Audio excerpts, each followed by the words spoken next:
Hot take. Animated films need to stop hiring popular actors and start hiring talented voice actors. This is real. Why is this a hot take? This is accurate. Whenever it's like, oh, we have such a big name, it's like, cool.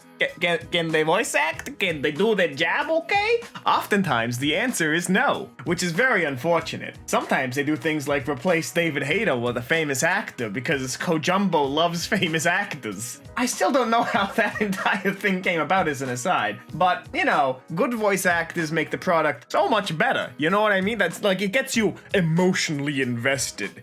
I mean, maybe if their mocap is good and there's mocap being used, but at the same time, we need good voices. We need good voices. Hello everybody and welcome to Kalbus. My name is Lumo and today we are looking at r/Tumblr. Post from that wacky little cyan blogging site that used to be my home. Let's just get right into it. When I was in 5th grade, we were reading books to preschoolers when we were reading a book about gay penguins, and we asked if anyone knew anyone that was gay. And one girl raised her hand saying that she had 2 moms, and then from the back of the classroom a boy started crying. And when we asked why, he said it wasn't fair, because he only had 1 mom. She got 2, and he wanted 2 moms also.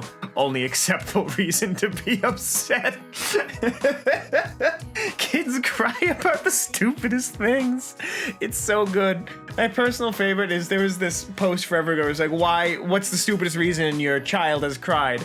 And like this one later was like, I told him he couldn't put lemons in his eyes like a SpongeBob fish. Kids are stupid. Kids are stupid. The moral of Rudolph the Red-Nosed Reindeer is that no one likes you unless you're useful. Rudolph the Red-Nosed Reindeer is capitalist propaganda. Discuss. Rudolph was already extremely useful as the other reindeer. The moral is deviation from the norm will be punished unless it is exploitable. Kids, could you lighten up a bit? No, this isn't wrong though. This isn't wrong. Again, this is why bullying exists. Deviations too far from the norm will attract unwanted attention. That's just the nature of it. And it's up to you to determine if you can find your own worth in that if you're the one deviating. Remember, you don't know what people are going through. Obviously, don't bully people who are deviating from the norm, but I'm pretty sure that's why bullying exists. People see deviations and they perceive it as a threat to their own value. At least, that's how I've always taken it. It's open to debate, but I don't think Rudolph is capitalist propaganda. I love dogs who are obsessed with licking people. The human is pleasing me. I have to put my tongue on it. Dogs treat us like we treat cool rocks. Your relationship to rocks is apparently very different than mine. Oh man, this is such a nice piece of quartz. Let me just...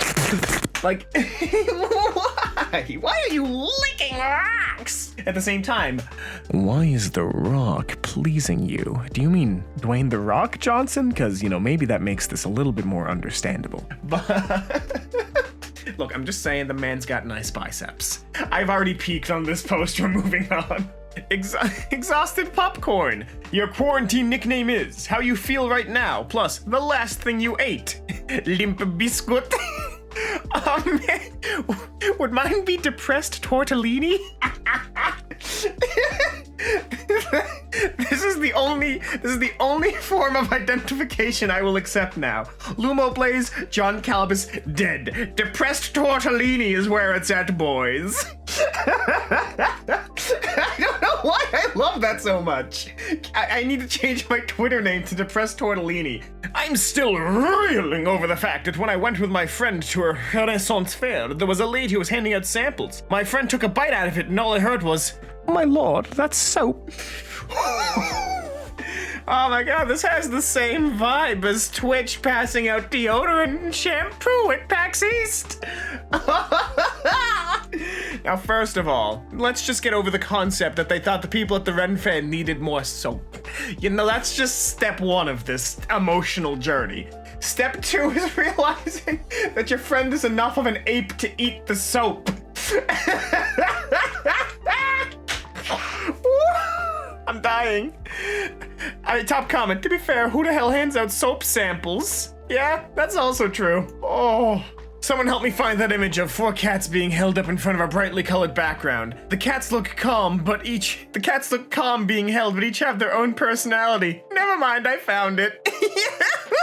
Top left, terrified. Top right, angry. Bottom left, just trying to console its friend. And bottom right, high off ketamine. Why was this image made?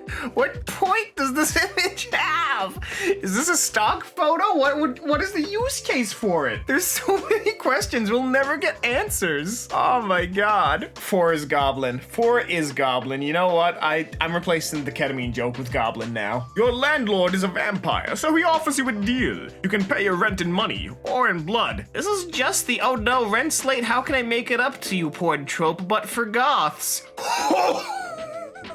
How could he say something so bold and yet so true? Oh my god. Your landlord is a vampire. I thought these situations were supposed to be fantastical. Oh, this top comment. Oh, breaking out the red pepper, because that's just spicy. Oh my god. I love the amount of weird crap that comes out of the writing prompts replies. They're always just a gift to the world. It's the same thing on the writing prompt subreddit on Reddit too. It's just nothing but people memeing it. Oh my god. You gotta make a statement. You gotta look inside yourself and say, what am I willing to put up with today? Aaron Hansen. I used to think this was a nice and inspirational quote. Then I found out he yelled this in the middle of a fit of rage while playing Sonic 06 in a response to a nearly game-breaking glitch, and his exact words were not freaking this. Honestly, that makes it more inspirational. Oh my god, I did not expect to see this reference today. Oh my god, you know, we just had ourselves a beautiful little moment. Oh god,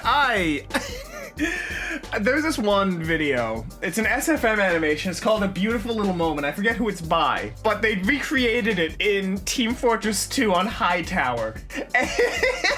And that video is burned into my consciousness, and I'm so happy it's there, and I'm so happy this brought it back. The Fahrenheit defenders have logged on. My defense of Fahrenheit is that 69 degrees is the ideal weather in Fahrenheit, but dead people weather in Celsius. Great news, everyone! I have decided to endorse Fahrenheit. You know, there's one question I've always had about Fahrenheit. 32 degrees is 0 in Celsius because that's when water freezes. However, I question what the point of choosing 0 in Fahrenheit was. Like, there has to be some determination factor, right? Like, I'm not gonna look it up. Someone look it up for me and put it in the comments. I'll check it at some point. But I've always questioned that because it always seemed really arbitrary, you know? That it was just 32 degrees was the, you know, the freezing point of water. It was always weird to me. Things are heating up in the heating up fandom. Get out of your top comment. You're not very cool. If an elf and a dwarf fricked, would that make a human? Going by older D&D, they make an awkward, ugly thing called a dwelf, which usually combine the worst aspect of both races, personalities, and physical construction. Yeah, a human. Oh, for the love of God, I'm going to look up a dwelf. I need to understand what this looks like. It's apparently a form of small cat with no fur. He's a little wrinkly boy. He's like a munchkin cat, but furless. You know what? I wasn't expecting cute furless cats when I went to look up the worst race in D&D. You know what? I'm content with this outcome. I'm not going to look further.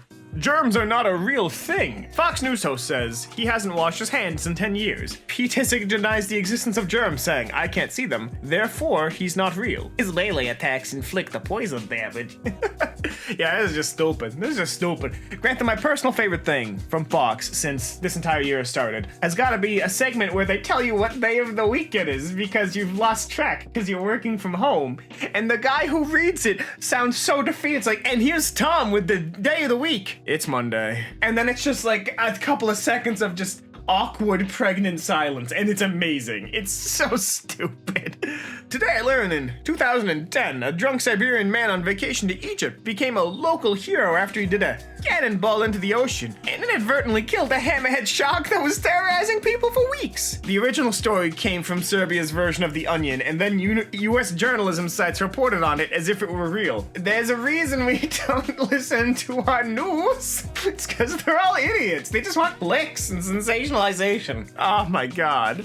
I wonder if any other country has done it from the American version of The Onion. Good question, top comment. The next comment makes me sad. America has done it with the American version of The Onion. Oh my god. And apparently, yes, other countries have fallen for The Onion. That's amazing. Oh my god. Humanity, we've peaked. We can just go back now. Let's get ruled by a cup.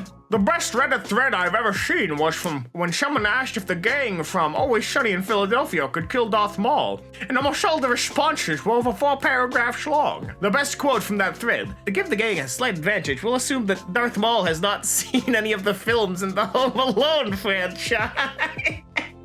What? Oh my god, there's a link to it in the comments! They weren't kidding, these are so long! Oh my god! Yeah, everyone's saying Darth Maul would win, but they're saying Dennis would at least try to seduce him first. Amazing. I got nothing to say to this. You can't improve on perfection. This is art. Here's a baby button quail on a spoon. There's a baby button quail falling off a spoon. Baby, no. That's adorable. Why is it so small? It's such a little baby. Oh my god, that's adorable. That's a precious little baby button quail falling off a spoon. Oh, apparently, someone used to hatch these little dudes, and apparently they're the cutest baby animal in existence. They're the size of a nickel and just zoom everywhere within an hour of hatching. Oh my god. They're and full grown, they're like 4 inches. They're babies. They're permanent babies. I love them. And that's all the time we have here today on Kalbus. If you like this, make sure to subscribe, leave a like, and share it with a friend who could use some good old-fashioned reminiscing about Tumblr. Rip in peace. It's still alive. I just never go there anymore, so it's dead to me. If you want more r/Tumblr, there'll be another one popping up in just a couple of seconds. But until then, my name has been Lumo, and I hope to see you in the very next Kalbus video. Have a great rest of your day.